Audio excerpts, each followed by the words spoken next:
ओम शांति। ओम शांति। ओम शांति। आज है 23 नवंबर 2020, शिव बाबा की साकार मुरली। आज बाबा क्या कहते हैं? बाबा कहते हैं, मीठे बच्चे, तुम देही अभिमानी बनो तो सब बीमारियां खत्म हो जाएंगी। तुम डबल सिरताज विश्व के मालिक बन जाएंगे। प्रश्न: बाप के सम्मुख किन बच्चों को बैठना चाहिए? जिन्हें ज्ञान डांस करना आता है। ज्ञान डांस करने वाले बच्चे जब बाप के सम्मुख होते हैं तो बाबा की मुरली भी ऐसी चलती है। अगर कोई सामने बैठा इधर उधर देखते तो बाबा समझते यह बच्चा कुछ भी समझता नहीं है। बाबा ब्राह्मणियों को भी कहेंगे, तुमने यह किसको लाया है जो बाबा के सामने भी उबासी देते हैं। बच्चों को तो ऐसा बाप मिला है जो खुशी में डांस करनी चाहिए। गीत है दूर देश का रहने वाला। ओम शांति। मीठे मीठे बच्चों ने गीत सुना।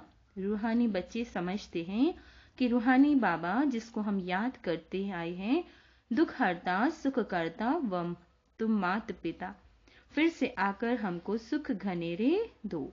हम दुखी हैं, यह सारी दुनिया दुखी है, क्योंकि यह है कलयुगी पुरानी दुनिया। पुरानी दुनिया अथवा पुराने घर में इतना सुख नहीं हो सकता जितना नई दुनिया नए घर में होता है। तुम बच्चे समझते हो हम विश्व के मालिक और आदि सनातन देवी देवता थे। हमने ही 84 जन्म लिए। बाप कहते हैं, बच्चों तुम अपने जन्मों को नहीं जानते हो कि कितने जन्म पार्ट बजाया है। मनुष्य समझते हैं 84 लाख पुनर्जन्म लिया। एक एक पुनर्जन्म कितने वर्ष का होता है? 84 लाख के हिसाब से तो सृष्टि चक्र बहुत बड़ा हो जाए। तुम बच्चे जानते हो हम आत्माओं का बाप हमको पढ़ाने आए हैं। हम भी दूर देश के रहने वाले हैं। हम कोई यहाँ के रहने वाले नहीं हैं। यहाँ हम पार्ट बजाने आए हैं। बाप को भी हम परम धाम में याद करते हैं। बाबा कहते हैं, अभी इस पराये देश में आए हैं। शिव को बाबा कहेंगे, रावण को बाबा नहीं कहेंगे, भगवान को बाबा कहेंगे। बाबा की महिमा अलग है। 5 विकारों की कोई महिमा करेंगे क्या? देह अभिमान तो बहुत बड़ी बीमारी है। हम देही अभिमानी बनेंगे तो कोई बीमारी नहीं रहेगी और हम विश्व के मालिक बन जाएंगे। यह बातें तुम्हारी बुद्धि में है। तुम जानते हो शिव बाबा हम आत्माओं को पढ़ाते हैं। जो भी और इतने सत्संग आदि हैं, कहा भी ऐसे नहीं समझेंगे कि हमको बाबा आकर राजयोग सिखलाएंगे, राजाई के लिए पढ़ाएंगे। राजा बनाने वाला तो राजा ही चाहिए ना। सर्जन पढ़ाकर आप समान सर्जन बनाएंगे। अच्छा डबल सिरताज बनाने वाला कहाँ से आएगा जो हमको डबल सिरताज बनाए? इसलिए मनुष्यों ने फिर डबल सिरताज कृष्ण को रख दिया है। परंतु कृष्ण कैसे पढ़ाएंगे? बाबा कहते हैं, जरूर बाप संगम पर आए होंगे, आकर राजा स्थापन की होगी। बाबा कहते हैं, बाप कैसे आते हैं यह तुम्हारे सिवाय और कोई की बुद्धि में नहीं होगा। दूर देश से बाप आकर हमको पढ़ाते हैं, राजयोग सिखलाते हैं। बाप कहते हैं, मुझे कोई लाइट व रतन जड़ित ताज है नहीं, वह कभी राजाई पाते नहीं। डबल सिरताज बनते नहीं, औरों को बनाते हैं। बाप कहते हैं, हम अगर राजा बनता तो फिर रंक भी बनना पड़ता। भारतवासी राव थे, अब रंक है। तुम भी डबल सिरताज बनते हो तो तुमको राजा, तुमको बनाने वाला भी डबल सिरताज होना चाहिए। बाबा कहते हैं, जो फिर तुम्हारा योग भी लगे, जो जैसा होगा ऐसा आप समान बनाएगा। सन्यासी कोशिश कर सन्यासी बनाएंगे। तुम गृहस्थी, वह सन्यासी, तो फिर तुम फॉलोवर्स तो ठहरे नहीं। कहते हैं फलाना शिवानंद का फॉलोवर है, परंतु वह सन्यासी माथा मुड़ाने वाले हैं। तुम तो फॉलो नहीं करते नहीं, तो तुम फिर फॉलोवर क्यों कहते हो? फॉलोवर तो वह जो झट कपड़ा उतार कफनी पहन ले। तुम तो गृहस्थ में रह विकारों आदि में रहते हो, फिर शिवानंद का फॉलोवर कैसे कहलाते हो? बाबा कहते हैं, गुरु का तो काम है सदगति करना। गुरु ऐसे तो नहीं कहेंगे फलाना को याद करो, फिर तो खुद गुरु नहीं हुआ। मुक्ति धाम में जाने के लिए भी युक्ति चाहिए। तुम बच्चों को समझाया जाता है तुम्हारा घर है मुक्ति धाम अथवा निराकार दुनिया। आत्मा को कहा जाता है निराकारी सोल। शरीर है 5 तत्वों का बना हुआ। बाबा कहते हैं आत्माएं कहाँ से आती हैं? परम धाम निराकारी दुनिया से। वहां बहुत आत्माएं रहती हैं, उनको कहेंगे स्वीट साइलेंस होम। वहां आत्माएं दुख सुख से न्यारी रहती हैं। यह अच्छी रीति पक्का करना है, हम हैं स्वीट साइलेंस होम के रहने वाले। यहाँ यह नाटकशाला है जहाँ हम पाठ बजाने आते हैं।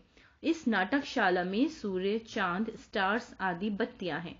कोई गिनती कर न सके कि यह नाटकशाला है, इतने माइल्स की है। एरोप्लेन्स के ऊपर जाते हैं। बाबा कहते हैं एरोप्लेन्स में ऊपर जाते हैं, लेकिन उसमें पेट्रोल आदि इतना नहीं डाल सकते जो जाकर फिर लौट भी आए। इतना दूर नहीं जा सकते।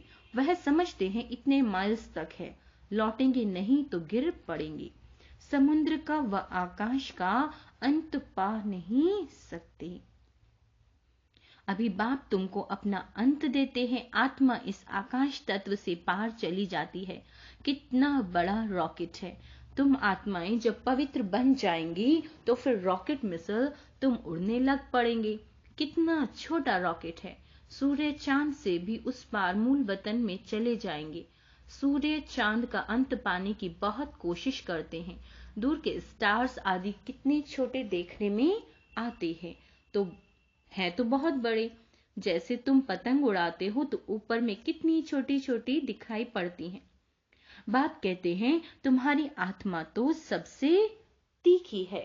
सेकंड में एक शरीर से निकल दूसरी गर्भ में जाए प्रवेश करती है। किसी का कर्मों का हिसाब किताब लंदन में है तो सेकंड में लंदन में जाकर जन्म लेगी। सेकंड में जीवन मुक्ति भी गाई हुई है ना। बच्चा गर्भ से निकला और मालिक बना, वारिस हो गया। तुम बच्चों ने भी बाप को जाना गोया, विश्व के मालिक बन गए। बेहद का बाप ही आकर तुमको विश्व का मालिक बनाते हैं।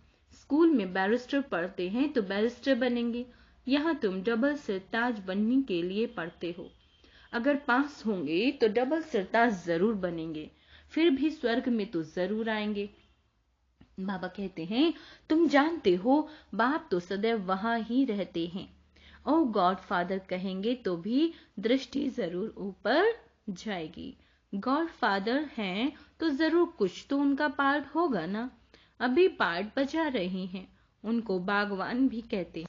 कांटों से आकर फूल बनाते हैं। बाबा कहते हैं तो तुम बच्चों को खुशी होनी चाहिए। बाबा आया हुआ है। इस देश पर आए। दूर देश का रहने वाला आए देश पर आए। दूर देश का रहने वाला तो बाप ही है और आत्माएं भी वहां रहती हैं। यहाँ फिर पाठ बजाने आती हैं देश पर आए। यह अर्थ कोई नहीं जानते। मनुष्य तो भक्ति मार्ग में जो सुनते हैं वह सत्य सत्य कहते रहते हैं। तुम बच्चों को बाप कितना अच्छी रीति समझाते हैं। आत्मा इम्प्योर होने से उड़ नहीं सकती, प्योर बनने बगैर वापस जा नहीं सकती। पतित पावन एक ही बाप को कहा जाता है। उनको आना भी है संगम पर। तुमको कितनी खुशी होनी चाहिए। बाबा हमको डबल सिरताज बना रहे हैं। इससे उच्च दर्जा कोई ना होता नहीं। बाप कहते हैं मैं डबल सिरताज बनाता नहीं हूँ, मैं आता ही हूँ एक बार पराए देश पराए शरीर में।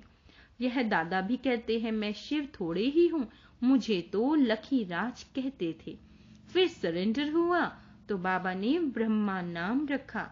इसमें प्रवेश कर इनको कहा कि तुम अपने जन्मों को नहीं जानते हो। 84 जन्मों का भी हिसाब होगा ना। वो लोग तो 84 लाख कह देते हैं। क्या कहते हैं? 84 लाख कह देते हैं, जो बिल्कुल ही इम्पॉसिबल है। 84 लाख जन्मों का राज समझाने में सैकड़ों वर्ष लग जाएं, याद भी पढ़ ना सके। 84 लाख योनियों में तो पशु पक्षी आदि सब आ जाते हैं।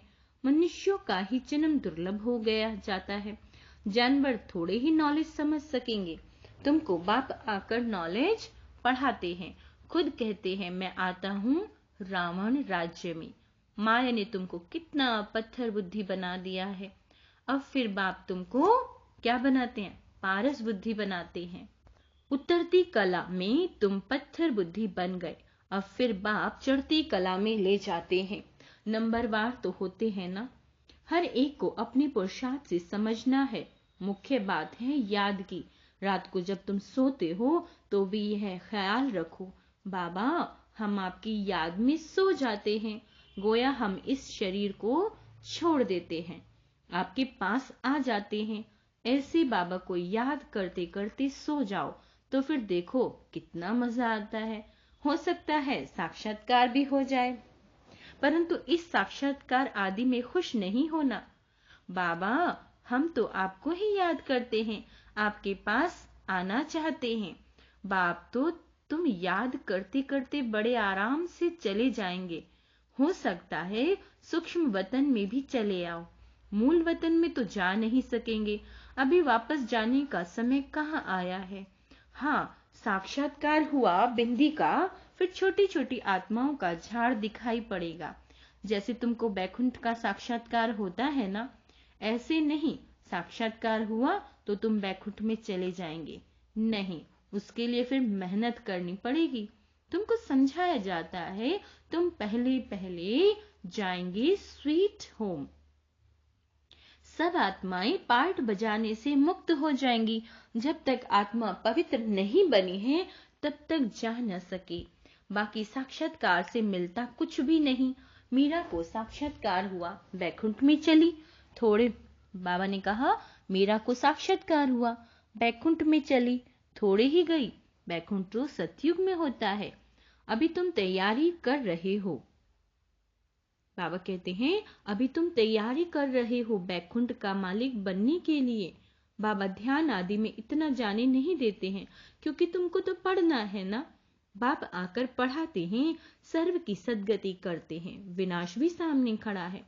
बाकी असुरों और देवताओं की लड़ाई तो है नहीं, वह आपस में लड़ते हैं तुम्हारे लिए, क्योंकि तुम्हारे लिए नई दुनिया चाहिए। बाकी तुम्हारी लड़ाई है माया के साथ। तुम बहुत नामी ग्रामी वॉरियर्स हो, परंतु कोई जानते नहीं कि देवियां इतनी क्यों गाई जाती हैं। बाबा ने कहा कोई नहीं जानते कि देवियां इतनी क्यों गाई जाती हैं। अभी तुम भारत को योग बल से स्वर्ग बनाते हो। तुमको अब बाप मिल गया है, तुमको समझाते रहते हैं ज्ञान से नई दुनिया जिंदाबाद होती है। यह लक्ष्मी नारायण नई दुनिया के मालिक थे ना, अब पुरानी दुनिया है। पुरानी दुनिया का विनाश आगे भी मुस्लिमों द्वारा हुआ था। बाबा कहते हैं महाभारत लड़ाई लगी थी, उस समय बाप राजयोग भी सिखा रहे थे। अब प्रैक्टिकल में बाप राजयोग सिखा रहे हैं ना। बाप भी तुमको सच बताते हैं। सच्चा बाबा आते हैं तो तुम सदैव खुशी में डांस करते हो। यह है ज्ञान डांस। तो जो ज्ञान डांस के शौकीन हैं उनको ही सामने बैठना चाहिए। जो नहीं समझने वाले होंगे उनको उबासी आएगी। समझ जाते हैं यह कुछ भी समझते नहीं, ज्ञान को कुछ भी समझेंगे नहीं तो इधर उधर देखते रहेंगे। बाबा भी ब्राह्मणी को कहेंगे तुमने किसको लाया। जो सीखते हैं और सिखलाते हैं उनको सामने बैठना चाहिए, उनको खुशी होती रहेगी। हमको भी डांस करना है, यह है ज्ञान डांस। कृष्ण ने तो न ज्ञान सुनाया न डांस किया, मुरली तो यह ज्ञान की है ना। तो बाप ने समझाया रात्रि को सोते समय बाबा को याद करते, चक्र को बुद्धि में याद करते रहो। बाबा ने कहा रात्र को सोते समय बाबा को याद करते, चक्र को बुद्धि में याद करते रहो। बाबा अब हम इस शरीर को छोड़ आपके पास आते हैं। ऐसे याद करते करते सो जाओ, फिर देखो क्या होता है। आगे कब्रिस्तान बनाते थे, फिर कोई शांति में चले जाते थे, कोई रास करने लगते थे जो बाप को जानते ही नहीं। तो वहां याद कैसे कर सकेंगे? मनुष्य मात्र बाप को जानते ही नहीं तो बाप को याद कैसे करें? बाबा कहते हैं, तब बाप कहते हैं, मैं जो हूं, जैसा हूं, मुझे कोई भी जानते नहीं। अभी तुमको कितनी समझ आई है? तुम हो गुप्त वॉरियर्स। वॉरियर्स नाम सुन देवियों को फिर तलवार बाण आदि दे दिए। तुम वॉरियर्स हो योग बल के। योग बल से विश्व के मालिक बनते हो। बाबा कहते हैं, बाहुबल से कोई कितनी भी कोशिश करे परंतु जीत पा नहीं सकते। बाबा कहते हैं, भारत का योग मशहूर है, यह बाप ही आकर सिखलाते हैं। यह किसी को भी पता नहीं। उठते बैठते बाप को याद करते रहो। कहते हैं योग नहीं लगता, योग अक्षर उड़ा दो। क्या कहा बाबा ने? योग अक्षर उड़ा दो। बच्चे तो बाप को याद करते हैं ना।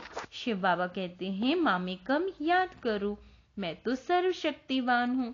मुझे याद करने से तुम सतो प्रधान बन जाएंगे। बाबा कहते हैं, जब सतो प्रधान बन जाएंगे तब फिर आत्माओं की बारात निकलेगी। जैसे मक्खियों की बारात होती है ना, यह है शिव की बारात। शिव बाबा के पिछाड़ी सब आत्माएं मच्छरों सदृश्य भागेंगी। क्या कहा बाबा ने? बाबा ने कहा, शिव बाबा के पिछाड़ी सब आत्माएं मच्छरों सदृश्य भागेंगी, बाकी शरीर सब खत्म हो जाएंगे। अच्छा, मीठे मीठे सिकी लदे बच्चों प्रति माता पिता बाप दादा का याद प्यार और गुड मॉर्निंग। रूहानी बाप की रूहानी बच्चों को नमस्ते। हम रूहानी बच्चों की रूहानी माता पिता बाप दादा को याद प्यार, गुड मॉर्निंग और नमस्ते मीठे बाबा। धारणा के लिए बाबा क्या कहते हैं? धारणा के लिए मुख्य सार, रात को सोने से पहले बाबा से मीठी मीठी बातें करनी है।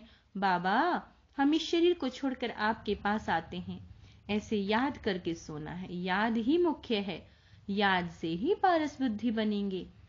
बाबा कहते हैं, 5 विकारों की बीमारी से बचने के लिए देही अभिमानी बन रहने का पुरुषार्थ करना, अतः खुशी में रहना, ज्ञान डांस करना है, क्लास में सुस्ती नहीं फैलानी है। वरदान, त्रिकालदर्शी स्टेज द्वारा व्यर्थ का खाता समाप्त करने वाले सदा सफलता मूर्त भाव। त्रिकालदर्शी स्टेज पर स्थित होना अर्थात हर संकल्प, बोल व कर्म करने से पहले चेक करना कि यह व्यर्थ है या समर्थ है। व्यर्थ 1 सेकंड में पद्मों का नुकसान कराता है, समर्थ 1 सेकंड में पद्मों की कमाई कराता है। सेकंड का व्यर्थ भी कमाई में, बाबा ने कहा, सेकंड का व्यर्थ भी कमाई में बहुत घाटा डाल देता है, जिससे की हुई कमाई भी छिप जाती है। इसलिए एक काल दर्शी हो, कर्म करने की बजाय त्रिकालदर्शी स्थिति में स्थित होकर करो तो व्यर्थ समाप्त हो जाएगा और सदा सफलता मूर्त बन जाएंगे। स्लोगन, मान शान और साधनों का त्याग ही महान त्याग है। मान शान और साधनों का त्याग ही महान त्याग है। अच्छा, ओम शांति।